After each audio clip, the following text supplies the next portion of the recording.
Assalamualaikum warahmatullahi wabarakatuh. Nama saya Rani Anita Rahman, NPM 1911100380, semester 3 Pendidikan Guru Madrasah Ibtidaiyah kelas A, UIN Raden Intan Lampung. Di sini saya akan menjelaskan mengenai 9 aliran-aliran filsafat pendidikan. Berikut videonya. Baiklah, jadi sebelumnya saya akan menjelaskan mengenai apa sih filsafat pendidikan itu. Jadi filsafat pendidikan itu mencerminkan suatu segi dari segi pelaksanaan falsafah umum dan menitik beratkan kepada pelaksanaan prinsip-prinsip dan kepercayaan-kepercayaan yang menjadi dasar dari falsafah umum dalam menyelesaikan masalah-masalah pendidikan secara praktis, gitu ya. Jadi filsafat dalam pendidikan ini berdasarkan pada filsafat normal atau filsafat umum gitu. Dalam artian bahwa masalah-masalah pendidikan merupakan karakter dari filsafat itu sendiri. Jadi masalah-masalah pendidikan akan berkaitan dengan masalah-masalah filsafat umum. Jadi seperti contoh yang pertama, hakikat kehidupan yang baik. Jadi karena pendidikan akan berusaha untuk mencapainya gitu. Yang kedua adalah hakikat manusia. Kenapa? Karena manusia merupakan makhluk yang menerima pendidikan. Nah, kemudian yang ketiga adalah hakikat dari masyarakat. Kenapa hakikat dari masyarakat? Ya karena pendidikan pada dasarnya juga merupakan suatu proses sosial gitu loh. Jadi yang keempat itu hakikat realitas akhir. Nah, kenapa hakikat realitas akhir? Ya karena semua pengetahuan akan berusaha untuk mencapainya. Jadi Al-Syaibani itu pernah berpandangan bahwa filsafat pendidikan itu seperti halnya filsafat umum, berusaha mencari yang hak dan hakikat serta masalah yang berkaitan dengan proses pendidikan.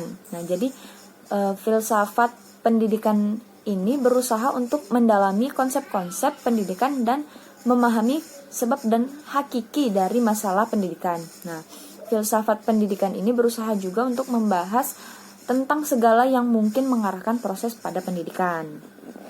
Nah, filsafat dalam pendidikan ini sendiri itu merupakan terapan dari filsafat umum. Maka dalam membahas filsafat pendidikan ini akan berangkat dari filsafat itu sendiri. Nah, dalam artian filsafat pendidikan pada dasarnya ini menggunakan cara kerja filsafat dan akan menggunakan hasil-hasil dari filsafat, yaitu berupa hasil pemikiran manusia tentang realitas, pengetahuan, dan nilai. Kemudian dalam filsafat terdapat berbagai mazhab aliran-aliran seperti materialisme, idealisme, realisme, pragmatisme, dan lain-lain. Nah, karena filsafat pendidikan merupakan terapan dari filsafat, sedangkan filsafat beraneka ragam alirannya, maka filsafat dalam pendidikan pun kita akan menemukan berbagai aliran gitu. Jadi sekurang-kurangnya banyak aliran itu ya filsafat itu sendiri. Oke, baiklah. Jadi 9 aliran filsafat pendidikan itu apa aja sih gitu ya. Jadi yang pertama itu ada aliran idealisme, yang kedua ada aliran realisme, ketiga materialisme, yang keempat pragmatisme, yang kelima eksistensialisme, yang keenam itu progresivisme, yang ketujuh esensialisme, yang kedelapan perennialisme, dan yang terakhir atau yang kesembilan yaitu rekonstruksionisme. Nah, dari kesembilan aliran-aliran filsafat tadi, di sini saya akan menjelaskan satu persatu pengertian dan penjelasan mengenai aliran-aliran filsafat tersebut.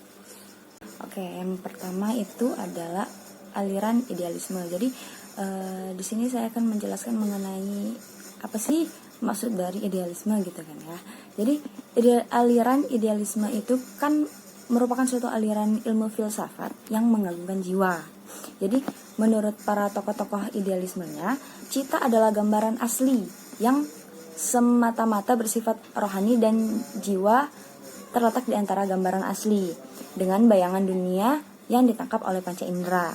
Jadi pertemuan antara jiwa dan cita ini melahirkan suatu angan-angan, yaitu dunia idea. Nah, aliran ini nih memandang serta menganggap bahwa yang nyata hanyalah idea. Jadi idea sendiri itu selalu tetap atau tidak mengalami perubahan, serta tidak mengalami gerak yang dikategorikan ideal.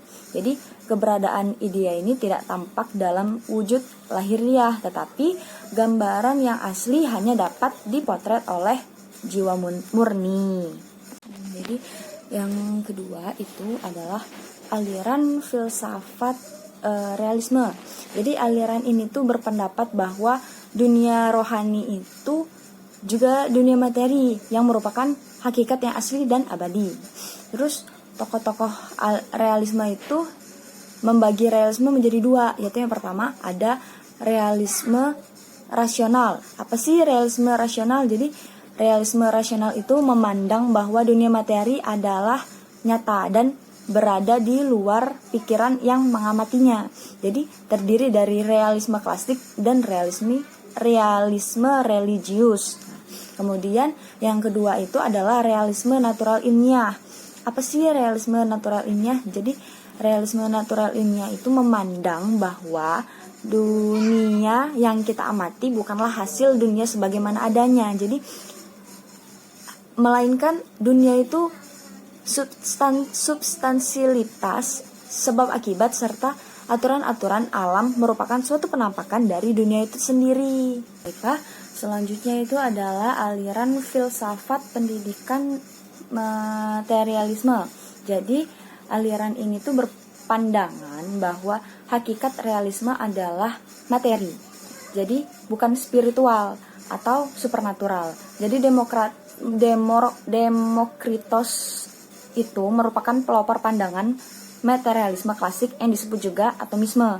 Jadi Demokratis beserta para pengikutnya ini beranggapan bahwa segala sesuatu terdiri dari bagian-bagian kecil yang tidak dapat dibagi-bagi lagi atau yang disebut dengan atom-atom. Apa sih atom-atom ini? Jadi atom-atom itu merupakan bagian dari yang begitu kecil sehingga mata kita ini tidak dapat melihatnya gitu. Jadi atom-atom ini bergerak sehingga dengan demikian membentuk realitas pada panca indera kita. Kemudian selanjutnya adalah pragmatisme. Jadi pragmatisme ini sendiri tuh dipandang sebagai filsafat Amerika yang asli. Jadi namun sebenarnya berpangkal pada filsafat empiris Inggris yang berpendapat bahwa manusia dapat mengetahui apa yang manusia alami. Jadi arti umum dari pragmatisme sendiri ini ialah kegunaan, kepraktisan, getting things more atau done, yang menjadikan suatu dapat dikerjakan adalah kriteria bagi kebenarannya. Kemudian yang selanjutnya itu adalah eksistensialisme. Jadi eksistensialisme sendiri ini adalah aliran filsafat yang pahamnya itu berpusat pada manusia individu yang bertanggung jawab atas kemauannya, yang bebas tanpa memikirkan secara mendalam mana yang benar dan mana yang tidak benar. Jadi sebenarnya bukan tidak mengakui ya, tetapi seorang eksistensialisme ini sadar gitu, kayak bahwa kebenaran bersifat relatif gitu, dan kebenaran masing-masing dari individu ini bebas menentukan sesuatu yang menurutnya benar. Terus selanjutnya itu adalah aliran progresivisme. Jadi apa sih progresivisme ini?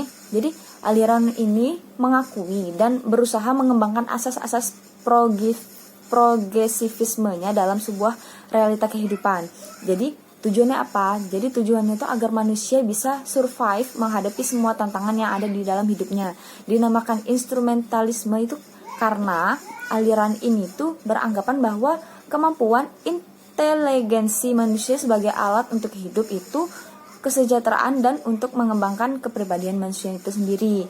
Dan dinamakan eksperimentalisme itu karena aliran ini menyadari dan mempraktekkan asas-asas eksperimen untuk menguji kebenaran sebuah atau suatu teori. Jadi selanjutnya adalah aliran esensialisme. Apa sih aliran esensialisme? Jadi aliran esensialisme sendiri ini tuh merupakan aliran yang didasarkan pada nilai-nilai kebudayaan yang ada sejak dari awal peradaban umat manusia. Jadi esensialisme ini muncul pada zaman Renaissance dengan ciri-ciri yang berbeda dengan progresivisme. Jadi dasar pijakan aliran ini lebih fleksibel dan terbuka untuk perubahan, toleran, dan tidak ada keterkaitan dengan doktrin tertentu. Nah, esensialisme ini memandang bahwa sesuatu pendidikan harus berpijak pada nilai-nilai yang memiliki kejelasan dan tahan lama, yang memberikan kestabilan, dan nilai-nilai terpilih yang mempunyai tata yang jelas. Kemudian ada aliran filsafat pendidikan perennialisme. Jadi perennialisme ini memandang bahwa pendidikan sebagai jalan kembali atau proses mengembalikan keadaan yang sekarang. Jadi perennialisme ini memberikan sumbangan yang berpengaruh baik teori maupun praktek bagi kebudayaan dan pendidikan di zaman yang sekarang. Nah, dari pendapat ini diketahui bahwa perennialisme ini merupakan hasil pemikiran yang memberikan kemungkinan bagi seseorang untuk bersikap tegas dan lurus gitu. Jadi karena itulah perennialisme ini berpendapat bahwa mencari dan menemukan arah tujuan yang jelas merupakan tugas yang utama dari sebuah filsafat, khususnya filsafat pendidikan ya. Nah, kemudian adalah aliran filsafat pendidikan rekonstruksionisme. Kata rekonstruksionisme ini berasal dari bahasa Inggris, yaitu reconstruct, yang berarti menyusun kembali. Dalam konteks filsafat pendidikan, rekonstruksionisme ini merupakan suatu aliran yang berusaha merombak tata susunan hidup kebudayaan yang bercorak modern. Jadi, aliran rekonstruksionisme ini pada prinsipnya sepaham dengan aliran perennialisme, yaitu berawal dari krisis kebudayaan. Baiklah, sekian presentasi yang dapat saya sajikan. Mohon maaf bila banyak kesalahan. Terima kasih. Wassalamualaikum warahmatullahi wabarakatuh.